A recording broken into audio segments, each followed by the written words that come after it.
大家好。不只是平时菜量需求没那么大，也是因为回老家的其中一个主因是要让狗放风一段时间，所以后来避免无聊发呆，才找事情做。原本是要让家里的狗放风，结果每次一来，隔壁的狗却反而是过来放风啊！一切就是那么不可预料。另外，高估了自己的能耐，把前院也纳入了种植的空间，事情就变得非常多。意外的好处是抗压变强了，应该已经有见山不是山，见草不是草的境界啊。对于有想要购买农地的观众朋友，趁此机会就来说明一下，为何要夏天看地的原因。尤其只是想要自己种菜，前院这地势其实已经比下方的水田高有50公分，但原本是种植水稻的田地，这在多雨的夏天，土壤湿黏的状况会是很大的困扰。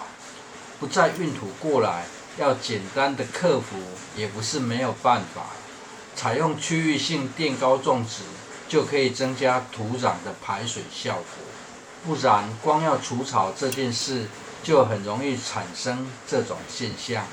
草不算难拔，但是带起的土壤会非常多，要边除草边进行脱土，难度算是相当高啊。虽然很多人建议使用除草剂啊，但是心里有一道坎就是过不去啊。毕竟这菜地已经连化肥都没有使用好几年。而右边这种外来很像牧草的另类杂草，清除的难度非常高，它的根还带刺，就算杂草抑制席也会被它刺穿啊。清除的方式得等天气好一点，土壤得挖深，才有办法将根清除掉。接下来这也算是很有抗压的影片啊。此时气象预报的台风还没转成西南气流，因为屋顶掉落的瓦片已经回补完毕啊，就做点比较不一样的事啊。台风前还有心情做菜园的门面啊，心理素质也算是非常强大。打入雅馆的目的是要在这里设置一道大拱门，原因很单纯。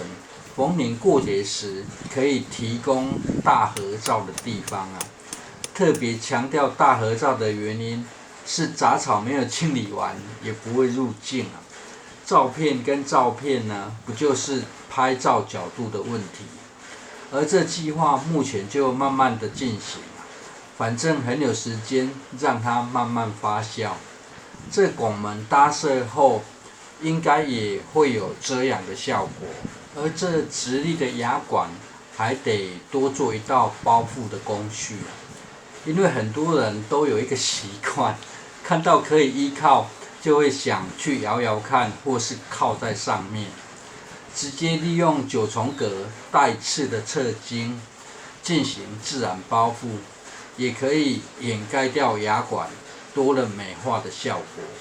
而既然要做大合照的背景，拱门的宽度也就拉得更宽，一株9重葛的顶芽已经断掉，目前就先靠花盆这株继续延伸啊，不足之处呢，就再利用侧蔓进行修补。有亲戚说，庭院要种植的菜地已经整理完毕啊，目前已经开始养地跟晒地。关于秋冬作物种植，个人是觉得可以先规划就好。这波西南气流时间拖得很久，一直在下雨。虽然目前已经8月，但是因为今年闰月的原因，农历计数的话，其实才6月初啊。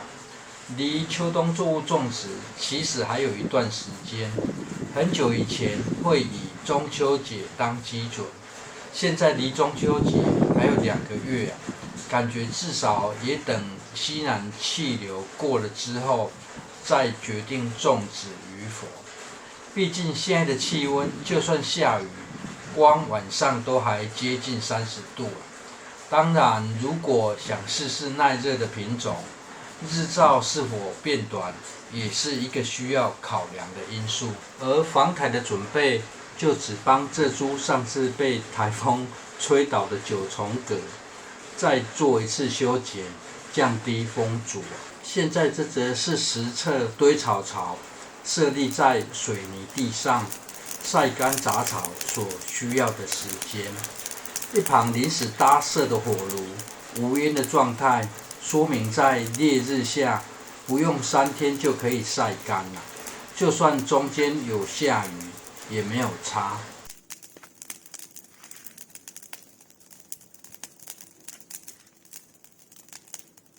西南气流来了，只是下雨的时间很特别，都是晚上跟早上，跟下午过来的时间没有冲突。而大量的雨水就完全不用考虑整理下方的菜地了。在2根牙管之间拉好铁丝后，2株九重葛就开始固定，让它攀爬，避免木质化的速度太快而不好拉角度。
而这下方原本种植蒜花的蒜种，因为没有清理得很干净，出现蒜种长出蒜苗的现象。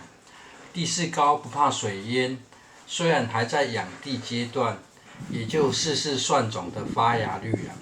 而蒜花长出的蒜种单瓣就长这样，不需要再剥开，也剥不开了，蒜比较省事。最后，这是地势高需要做的防范。在地势高的位置，土壤干燥的速度会比较快。土壤一干又疏松的话，就会引来麻雀在上方做沙浴。另外，还有阻挡狗进去爬土的效果。种好之后，想到了一个问题啊。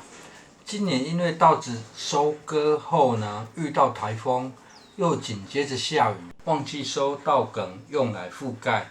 现在种感觉真的是早太多了，去年应该是秋收后的稻梗才是啊。